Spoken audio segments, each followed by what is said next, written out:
ये जो tips tricks वाला पार्ट होता है, ये क्या आपका फर्स्ट रिजॉर्ट हो सकता है क्या? कब यूज करना चाहिए? बेसिक कितने क्वेश्चंस होने चाहिए जो एग्जाम में आपके फर्स्ट राउंड में ठीक हो जाने चाहिए? हम उसमें क्या इनपुट देंगे? क्या सारे ट्रिक्स खराब है क्या? कुछ ट्रिक्स काम के होते हैं क्या? क्या हम उसको सारे पीवाईक्यूज में लगा सकते हैं? लगेंगे तो कैसे लगेंगे? तो उसकी एक पूरी सीरीज बनेगी समाधान के अंदर। हम साइंटिफिकली सिलेबस को ब्रेक कर रहे हैं. We are making sure that you do not leave even a single topic header. This is a very important feature. कुछ चीजें ऐसी होती हैं जो स्टैटिक हैं और ऐसा चेंज नहीं होती हैं, जैसे इन्फ्लेशन इंडाइसेस, जिसका मैंने यहाँ पे एग्जांपल दिया है. तो आपको इसके क्विक रिवीजन मटेरियल चाहिए जो हमारे रिवीजन कार्ड्स हैं. ठीक है, so this access also you will get. You have topic wise revision cards. Hi बच्चों, नमस्कार, कैसे हैं आप? 2026 के लिए सबसे पहले हैप्पी न्यू ईयर. आज मैं और लवन्या आपको ब्रीफली बताएंगे कि प्रीलिम्स 2026 की प्रिपरेशन कैसे करनी है. नेक्स्ट 5 मंथ्स, अभी तो 5 पूरे बचे नहीं हैं, मोटा मोटी 4.5 महीने के आसपास का जो फेज़ बचा है. मुझे अभी ये लगता है कि आपको अभी प्रीलिम्स के मोड में स्विच हो जाना चाहिए. कुछ बच्चे थे जो अक्टूबर नवंबर से हो गए थे, कुछ फोमो क्रिएट होता है मार्केट के अंदर और आप जल्दी किसी डायरेक्शन में चले जाते हैं. बट अभी मुझे लग रहा है कि आपको नेक्स्ट 5-7 डेज 10 डेज के आसपास में मीन्स वाला पार्ट रैपअप करके मैक्सिमम 14-15 जनवरी के आसपास मैक्सिमम, तो आप 14-15 जनवरी से पहले पहले उस फेज़ में आपको चले जाना चाहिए. प्रीलिम्स के फेज़ में थोड़ी अनसर्टेनिटी रहती है प्रीलिम्स में, आपको पता है, तो 4 महीने तो हमें फुल फ्लैश देने पड़ेंगे ही पड़ेंगे, मिनिमम टू मिनिमम. DIA सबको आप जानते हैं, पिछले 7-8 साल से हम UPSC की फील्ड में हैं. समाधान करके एक हमारा प्रीलिम्स का इनिशिएटिव रहता है. इस बार उस समाधान जो इनिशिएटिव है, मेरा मेंटरशिप तो रहता है, बट उस पूरे इनिशिएटिव के जो लीड हैं वो लवन्या मैम हैं. She is having an hands on experience also. उन्होंने जब पुराने प्रीलिम्स के अटैम्प्ट दिए हैं तो उनके मार्क्स करीब 80, 85, 87, 90 के आसपास में रहते थे. कहाँ से स्कोर 120 के आसपास में इंक्रीज़ हुआ है. तो जो 30 मार्क्स का गैप होता है वही ज़्यादातर एस्पिरेंट्स के लिए प्रॉब्लम क्रिएट होता है. बहुत कम ऐसे बच्चे होते हैं जो 50 नंबर से कम ला रहे होते हैं. ज़्यादातर एस्पिरेंट मेरे हिसाब से 70, 75, 65, 80 की रेंज में आते हैं और वही 30 मार्क्स का एक्स्ट्रा एज आपको चाहिए होता है. आज के इस सेशन में हम वही डिस्कस करेंगे कि ये जो टिप्स ट्रिक्स वाला पार्ट होता है, ये क्या आपका फर्स्ट रिजॉर्ट हो सकता है क्या? कब यूज़ करना चाहिए? बेसिक कितने क्वेश्चंस होने चाहिए जो एग्जाम में आपके फर्स्ट राउंड में ठीक हो जाने चाहिए? सिमिलरली सेकंड राउंड में कितने क्वेश्चन ठीक होने चाहिए? ये टिप्स और ट्रिक्स जो शुरुआत फर्स्ट डे से आप घुस जाते हैं, वो कैसे आपके नंबर ऑफ अटेम्प्ट्स खराब करने वाला है? हम उसमें क्या इनपुट देंगे? क्या सारे ट्रिक्स खराब है क्या? कुछ ट्रिक्स काम के होते हैं क्या? क्या हम उसको सारे पीवाईक्यूज में लगा सकते हैं? लगेंगे तो कैसे लगेंगे? तो उसकी एक पूरी सीरीज बनेगी समाधान के अंदर. और कितने टॉपिक रिलेवेंट हैं इस प्रीलिम्स की एग्जाम के लिए. जैसे मेंस में हम QEP के अंदर पढ़ते हैं कि भाई इतनी थीम रिलेवेंट है, हर थीम से इतने इतने क्वेश्चन आते हैं, इतना टाइम देंगे. सिमिलरली लवन्या ने बैठ के पूरा करीब करीब 6000 टॉपिक्स बनाए हैं जो प्रीलिम्स के लिए रिलेवेंट है. तो अगर मैं आपको दिखाऊं तो ये फर्स्ट टॉपिक है, फर्स्ट टॉपिक लिस्टिंग है फेज 1 की, जिसमें हमने पॉलिटी के सेशंस दिए हैं. और कौन कौन से सेशंस? सारे सब्जेक्ट. फर्स्ट है ये. फर्स्ट का मतलब ये है कि इसके अंदर ओवरलैपिंग क्वेश्चंस आते हैं, कुछ करंट अफेयर्स के आते हैं, कुछ पॉलिटी और इको को मर्ज करके डाल देंगे, कुछ टॉपिक स्पेसिफिक में भी मर्ज करके डालेंगे. तो ये फर्स्ट लिस्ट है जो आप इस वीडियो के डिस्क्रिप्शन से डाउनलोड भी कर सकते हैं. ये कुछ 2700 टॉपिक्स हैं, बिकॉज लवन्या ने बहुत मेहनत करके इन टॉपिक लिस्टिंग को बनाया है. तो मैं ये भी चाहूँगा कि आप जब सेशन लेंगे, जब आप इसको पढ़ाएंगे, तो उन्होंने कुछ 5 रिवीजन कंपोनेंट्स ऐड किए हैं इसमें. तो 4 बार ये जो रिवीजन यहाँ हो रहे हैं और 5वां जो सिमुलेशन वाला पार्ट है, उसको भी हम आपको समझाएंगे कि आपको इन टॉपिक्स के फर्स्ट 9 PYQ के साथ साथ में कैसे कवर करना है, क्लास के बाद जो होमवर्क मिलेगा उसमें कैसे कवर करना है, वीकेंड पे जो सेक्शनल टेस्ट होगा उस पर कैसे कवर करना है, FLT पे कैसे कवर करना है, और फाइनली तो मोटा मोटी भाई देखो, आपका 5 बार रिवीजन हम कराएंगे नेक्स्ट 4.5 मंथ्स में. कमिंग बैक टू द समाधान, जो समझाने का है, कोर्स क्या है, उसके अंदर क्या क्या कंपोनेंट होंगे, हम कैसे आपकी हेल्प कर पाते हैं, अब इस पे आता. तो नेक्स्ट समाधान की डिटेल्स क्या है, कैसे 5 टाइम्स रिवीजन होगा, ये 6000 टॉपिक्स की लिस्टिंग क्या है, ये सारे डिलीवरेबल्स आपको लवन्या मैम समझाए. Thank you sir. जैसा कि सर ने बोला, हैप्पी न्यू ईयर सभी को. और प्रीलिम्स की टेंशन का जो माहौल है वो शुरू हो चुका है, राइटली सो. जिस साल बच्चा प्रीलिम्स को सीरियसली नहीं लेता है, उस साल वो मेंस लिखने का मौका नहीं पा पाता है. ये मेरे साथ पर्सनली हुआ है. सो उस हिसाब से अपने पर्सनल एक्सपीरियंस, मेरे स्टूडेंट्स के एक्सपीरियंस, मेरे सीनियर्स के एक्सपीरियंस, सबको मिला करके सर ने जो अपॉर्चुनिटी मुझे दी है उसके according I have design this whole structure. Structure के अंदर जाने से पहले वी विल अंडरस्टैंड कि हमारे पेन पॉइंट्स क्या हैं। सर एक बार पेन देंगे। सो पेन पॉइंट्स की बात करना इंपॉर्टेंट है सो दैट हम जो सॉल्यूशन दे रहे हैं उसकी ग्रेविटी हम समझ सकें कि सॉल्यूशन की इंपॉर्टेंस क्या है। सबसे बड़ा पेन पॉइंट है कि कंटेंट का ओवरडोज है हर जगह, है ना। There is every kind of compilation, every kind of revision strategy available, but strategy का डेफिसिट है। इसका ऑपोजिट भी ट्रू है। कई बार स्ट्रैटेजी का ओवरडोज इतना ज़्यादा है कि हर 15 दिन में स्ट्रैटेजी बदल रही है और कंटेंट जो है वो रिवाइज नहीं हो रहा है। So this is pain point number 1, ठीक है। Second pain point is how to bear the opportunity cost. सारे टॉपर्स को आपने बोलते हुए सुना होगा कि सेल्फ स्टडी से ये एग्जाम निकलता है। ये बिल्कुल सही बात है, एग्जाम सेल्फ स्टडी से ही निकलता है। तो फिर हम लेक्चर्स क्यों दे रहे हैं, है ना। हम कोर्स में लेक्चर्स दे ही क्यों रहे हैं अगर सेल्फ स्टडी से ही एग्जाम निकलता है?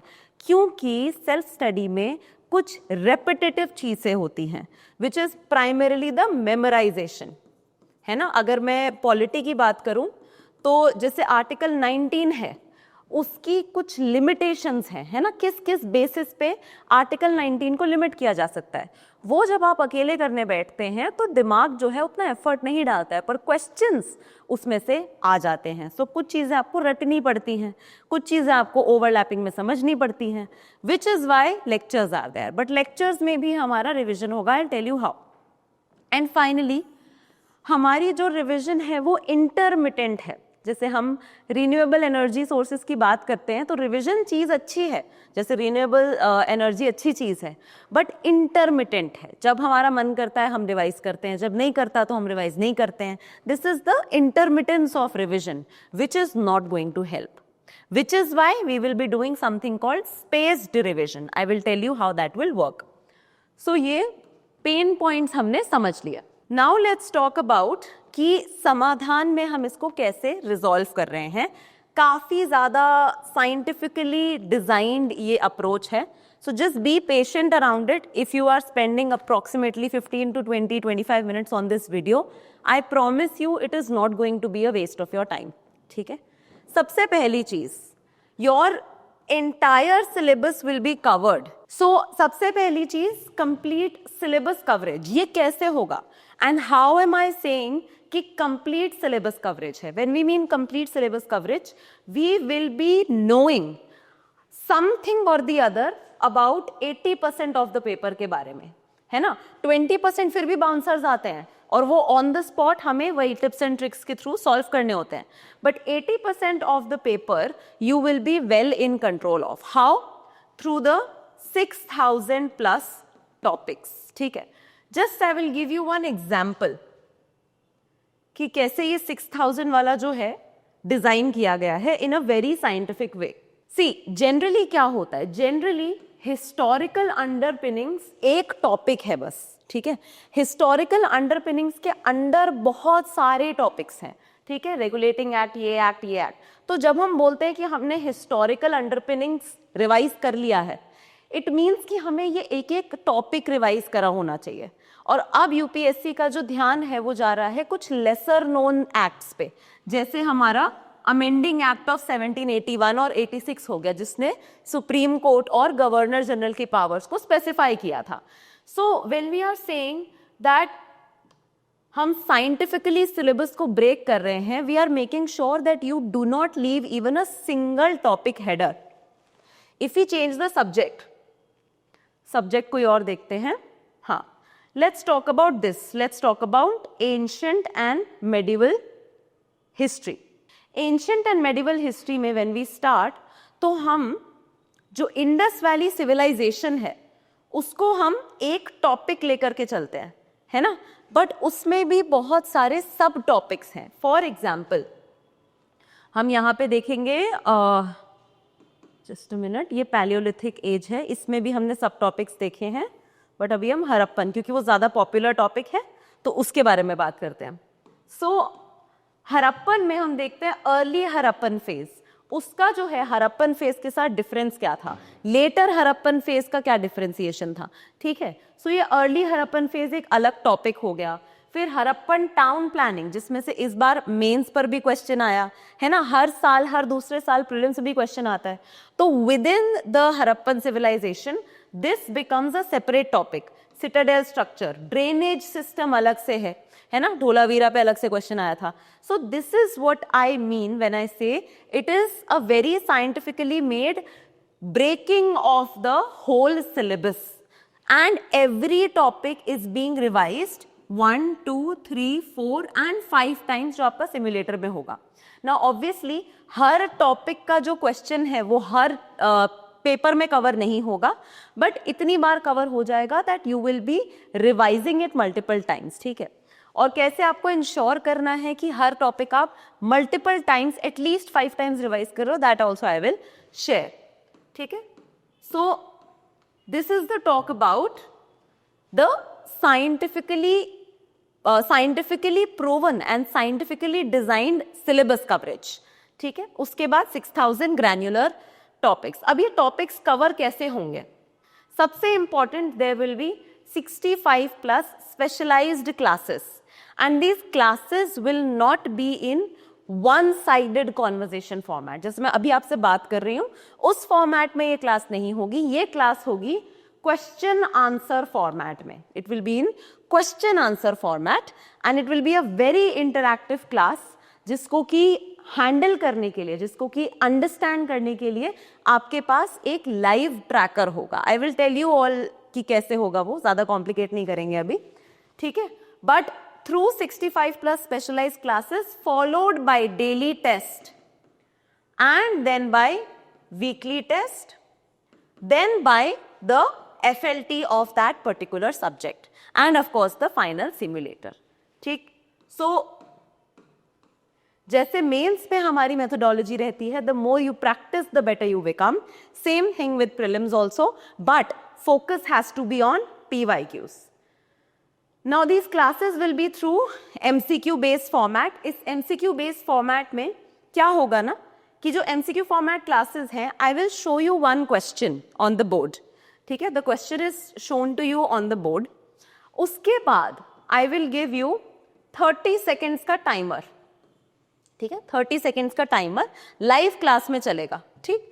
आप उस क्वेश्चन को सॉल्व करेंगे, जो भी आपने आंसर लिखा होगा उससे हम 30 सेकेंड्स बाद रियल आंसर को मैच करेंगे। आपके पास एक शीट रहेगी जिसमें क्वेश्चन नंबर्स लिखे होंगे और आप मार्क करेंगे कि whether you are able to write it correctly or not mark it correctly. So at the end of every class you will be having a sheet, you will be having 65 plus sheets wherein you will be tracking your performance। और question solve करने के बाद हम concept पे आएंगे, so that your mind remains in a very active mode, not in a passive mode। Class में बैठ के सुनना is not पढ़ाई, ठीक है। क्लास में बैठ के प्रैक्टिस करना is the real पढ़ाई, ठीक है। सो लाइव परफॉर्मेंस ट्रैकिंग का यही मतलब है कि जैसे ही आपने ये क्वेश्चन देखा, आपने 30 सेकेंड में उसको सॉल्व किया, आपने उसको मार्क कर दिया एंड देन आपको आंसर दिखेगा इमीडिएटली। यू विल नो कि यार ये तो बेसिक क्वेश्चन था या ये तो टफ क्वेश्चन था, चलो गलत हुआ भी तो ऐसी कोई फंडामेंटल प्रॉब्लम नहीं है शायद, ठीक है। Then two way engagement, no passive content delivery.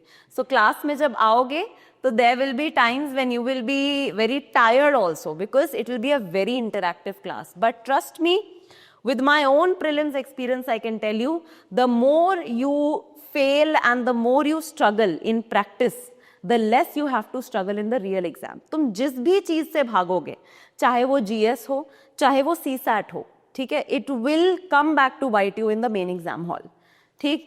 I have, so मैं हमेशा जोक में यही बोलती हूँ that there is no stage and no permutation and combination of prelims examination in which I have not failed, है ना। 2023 में I failed only CSAT, 2024 में I failed only GS by 2 marks and 2022 में I failed both, ठीक है। and this was after giving my interview in 2020। क्यों? क्योंकि nature of the paper काफी स्पीड से चेंज हुआ and I was not able to evolve my strategy and preparation strategy and practice strategy. But 2025 में, because of this very method that I am sharing with you, I was able to score, I am scoring somewhere about 120 marks, ठीक है, which is way above the forest cutoff also. So aim यही रखना है, जब इस level के marks आ जाएंगे, अगले ही दिन से मेंस की तैयारी में बैठ सकते हो, वरना 10 दिन सिर्फ कट ऑफ को प्रिडिक्ट करने में और अपनी स्टैंडिंग को कैलकुलेट करने में ही चला जाएगा, ठीक है. This is a very important element, spaced revision, ठीक है. So we are telling you कि you will be having 5 revisions. How is this going to happen? This is going to happen day 0, which is the day when your lecture is happening. अगर आप crash course में आ रहे हैं तो I am assuming basic concept आपको पता है, तो डे 0 में हम बेसिक सा कॉन्सेप्ट जल्दी से ब्रश अप करेंगे थ्रू द MCQ. जैसे ही क्लास खत्म होगी, you will be having on the day 1 the exact paper जिसमें कहीं ना कहीं वो कॉन्सेप्ट रिपीट होगा. You will be having a set of more questions, ठीक है. So about 30 questions will be covered in class. About 20 to 30 questions you will be getting in the daily test, ठीक है. This is the 2-phase revision. Then day 7 और the weekend test जो है, तो weekend test will be 100 questions which will be static plus current. So static के 50 और current के 50 questions, ठीक है. इसके अलावा then day 15 which is by 15 we mean when the subject is ending. So polity के अबाउट 14-15 क्लासेस होंगी, कई सब्जेक्ट्स ही कम होंगी, बट हम एक एवरेज मान के चलते हैं कि एक सब्जेक्ट की 15 क्लासेस रहती हैं. So when that subject will end, we will be having a sectional. Sectional means that particular subject but 100 questions, ठीक है. तो यहाँ पे आपका 4th टाइम रिविजन हुआ. And 5th revision will be the D day which is your simulation, ठीक है. So this is going to be there important. इसके अलावा आपका जो सेल्फ स्टडी से रिवीजन चलेगा वो तो चलेगा ही. This is what we are promising you and we promise to deliver till the month of March, है ना. बिकॉज वी स्ट्रांगली बिलीव कि सेल्फ स्टडी बहुत ज़्यादा इंपॉर्टेंट है. हैंड होल्डिंग हम एग्जाम हॉल तक नहीं कर सकते हैं, right. So you need to be on your own solving questions without the teacher for a considerable amount of time, so that you can be very confident in the exam hall, ठीक है. तो space revision, अच्छा ये सबका favourite topic है. ये है the SOS sheet which is the science of solving questions या science of solving PYQs, science of solving MCQs overall. UPSC में कुछ पैटर्न्स होते हैं, है ना, कुछ ट्रिक्स होती हैं, कुछ टिप्स एंड ट्रिक्स जिनको बोल देते हैं हम. ये हमने बोला ही है कि ये SOS है, दिस इज इमरजेंसी.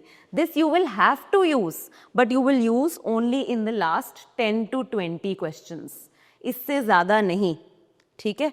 और ये कैसे यूज करना है, इसका एप्लीकेशन कैसे होगा, ये सब भी हम ही आपको बताएंगे through live classes which will be available to you through recording as well, ठीक है. तो बहुत कॉमन सी टेक्निक्स हैं, जैसे कि एक्सट्रीम स्टेटमेंट्स गलत होते हैं, नंबर्स गलत होते हैं, ऑब्सक्योर फैक्ट्स जो हैं बहुत डिटेल्ड वाले वो गलत होते हैं, ऑर्गेनाइजेशंस को वो स्विच कर देते हैं, ये दीज काइंड ऑफ फैक्ट्स, ठीक है, these kind of tricks and all. Again I am saying I will take a very specific separate class on this, but this is the last resort, ठीक है. ये last resort है जब आखिरी के 30 minute of the exam में आपको ये याद आता है कि मेरे तो 70 ही क्वेश्चन हुए हैं, है ना, 30 क्वेश्चन बचे हैं और सिर्फ आधा घंटा बचा है, तो मैं क्या करूं, ठीक. And this happened with me when I did not adopt this SOS वाला जो स्ट्रैटेजी था. तो मैं 70, 71, 72 क्वेश्चंस पे पेपर को छोड़ के आ गई. 2024 में आई अटेम्प्टेड ओनली 70 to 73 क्वेश्चंस, इन्हीं के बीच में कुछ फिगर था. बट यहाँ पे अगर आप छोड़ोगे तो you will be in a very जिसे कहते हैं चॉपी वाटर्स, है ना. Because I got my marksheet 2024 की एंड आई गॉट उसमें 86 के आसपास, ठीक है, which is not very much away from the cut off, but it is not enough to clear, ठीक है ना. और कुछ जैसे मैं आपको पहले भी डिस्कस कर चुकी हूँ कि आंसर की में भी इशू आ रहे हैं, तो you really cannot stay in this 90 to 95, 85 to 95 range. It's a very bad range to be in. मैं ये बोलती हूँ कि इससे कम वाली जो रेंज है, जो इंसान है ही 60 पे या 70 पे, वो बेटर पोजीशन में है, because that person at least knows that कोई चांस नहीं है. But when you are in the 85 to 95 bracket ना, that is the most painful situation to be in. ठीक है, so through these classes and this entire course कोशिश यही रहेगी कि वो ब्रीच कर सके हम 105 110 प्लस. ठीक है, तो ये एसओएस उसके लिए है. एसओएस कैसे अप्लाई होगा उसको भी हम बताएंगे. Through 7 sessions we will tell you how it is being applied also. ठीक है, सो दैट आप एकदम अंधेरे में अपना जिसे कहते हैं तीर ना मारो. ठीक, then current affairs also we will cover very properly. हमारी खुद की 2 मिनट सीरीज आती है which is based on Indian Express, the Hindu and PIB. And इस 2 मिनट सीरीज में हमारा सिर्फ प्रिलिम्स बेस्ड ही कवरेज रहता है. ठीक है, there is no mains based coverage. So through this series you will get this series. ठीक है, इसका weekly and monthly compilation, and that you will get daily also, weekly also, monthly also. तो current affairs, and by the end of the week, every weekend जो भी उस हफ्ते के current affairs हैं वो कवर होंगे. ठीक है, और पुराने भी होते जाएंगे, एमसीक्यू बेस्ड वो भी. This is a very important feature. कुछ कुछ चीजें ऐसी होती हैं जो स्टैटिक हैं और ऐसा चेंज नहीं होती हैं, जैसे इन्फ्लेशन इंडाइसेस, जिसका मैंने यहाँ पे एग्जाम्पल दिया है. तो आपको इसके क्विक रिविजन मटेरियल चाहिए जो हमारे रिविजन कार्ड्स हैं. ठीक है, so this access also you will get. You have topic wise revision cards. जैसे आप मान लीजिए पॉलिटी में टाइप्स ऑफ इमरजेंसी है, या फिर एनवायरमेंट में types of relationships, mutualism, commensalism, amensalism, ये वाले जो टॉपिक्स हैं. ठीक है, सो ये आपके रिविजन कार्ड्स भी अवेलेबल होंगे. If you revise them thoroughly, 20 marks as you are going to have. ठीक है ना, क्योंकि स्टैटिक आपका पोर्शन आता ही आता है. Then you will also get the prelims Samadhan booster booklets which is the static portion. देखो सिंपल सी बात है, I do not want content repetition for you. जिस किताब के लिए, जिस सब्जेक्ट के लिए कोई और किताब फाइनलाइज्ड है, जैसे पॉलिटी के लिए एम लक्ष्मीकांत फाइनलाइज्ड है, ज्योग्राफी के लिए क्लास 11th की एनसीईआरटी फाइनलाइज्ड है, उसके अलावा कुछ नहीं देखना. ठीक है, मॉडर्न हिस्ट्री के लिए स्पेक्ट्रम फाइनलाइज्ड है, उसके अलावा कुछ देखना ही नहीं है. उसके अलावा जो सब्जेक्ट्स हैं, साइंस एंड टेक हो गया, एनवायरमेंट हो गया, उसके लिए we will also give you the access to prelims booster. ठीक है, तो ये आपका बेस मटेरियल बन जाएगा. ठीक, स्टैटिक सोर्सेस पे जो हमारा फोकस रहेगा. Daily and weekly test discussions भी होंगे. So every day I am telling you that you will have a test, every day you will have classes also. In every class जो कल का test था उसके जो ट्रिकी क्वेश्चंस थे या उस टेस्ट को लेके जो कुछ डाउट्स थे वो भी आपके क्लैरिटी से कवर होंगे. एंड वीकेंड पे जो टेस्ट होगा उसके लाइव डिस्कशन तो रहेंगे. बाकी फैकल्टीज का एक्सेस आपको रहेगा, उसमें कोई इशू आपको नहीं आएगा. ठीक है, most important is to learn from every mistake. ठीक है, to learn from every mistake that you have done in the past so that you don't make it in the future. ठीक है, मैं बार बार ये बोलती हूँ, मुझे 3 प्रीलिम्स लगे इस चीज को फिगर आउट करने के लिए. आपको एक से ज्यादा प्रीलिम्स नहीं लगना चाहिए इसमें. ठीक है ना, so that's all from my and. Sir ने आपको स्टार्टिंग में बता दिया, मैंने आपके लिए कंप्लीट कर दिया कि how we are targeting this entire approach. 2 सबसे इंपॉर्टेंट बातें मैं रीइटरेट करूंगी. One is spaced revision. ठीक है, if you do not revise something, है ना, time to time, review 1, review 2, और ये साइंटिफिक थ्योरी है, then your recall value decreases to a large extent. But if you keep revising the same thing again and again, your recall value stays very high. ठीक है, so day 300 पे आपकी recall value will be much higher if you are revising again and again, and this is the day 30. तो आपके पास hardly 4 months ही है. मैं ये नहीं मानती कि मई के महीने को हमें गिनना चाहिए, बिकॉज कुछ भी हो सकता है. किसी की तबीयत खराब हो सकती है, किसी की फैमिली में कोई इशू आ सकता है, कुछ पर्सनल इश्यूज हो सकते हैं, मेंटल हेल्थ इश्यूज हो सकते हैं. सो मैं मई के महीने को गिनती नहीं हूँ. Whatever we have to finish till April, and May has to be a buffer month. ठीक है, so what we will do from our end, we will finish everything by March. ठीक है, we are going to finish everything by March. 65+ sessions इसीलिए ही हैं ताकि मार्च से ज्यादा वो डिले ना हो. सो this is one thing. and this is going to help you heavily. ये आप डाउनलोड कर सकते हैं, as sir said. This is topic wise listing जो फर्स्ट फेज है. So this is about half of the topics. कुछ 2700 topics already हैं. इससे थोड़े ज्यादा टॉपिक्स आपके 6000 टॉपिक्स की लिस्ट आपको मिलेगी. सेकेंड लिस्ट जो है that will be more current affairs centric. ठीक है, स्टैटिक मोस्टली इसमें कवर्ड है एक्सेप्ट पॉलिटी. पॉलिटी का first half of the constitution he covered है, सेकेंड हाफ हमारा सेकेंड लिस्ट में कवर होगा. So yes, that is all from my and. I hope कि आपको थोड़ा सा आइडिया लगा होगा. आई नो बहुत सारी चीजें नई हैं इसमें.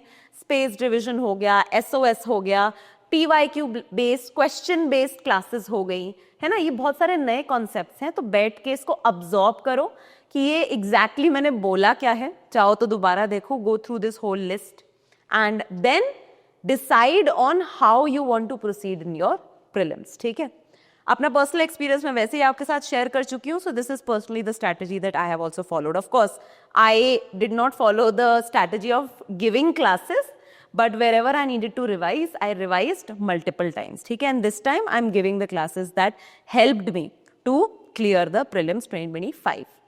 So thank you so much everyone. I will see you all in the next video. Bye bye.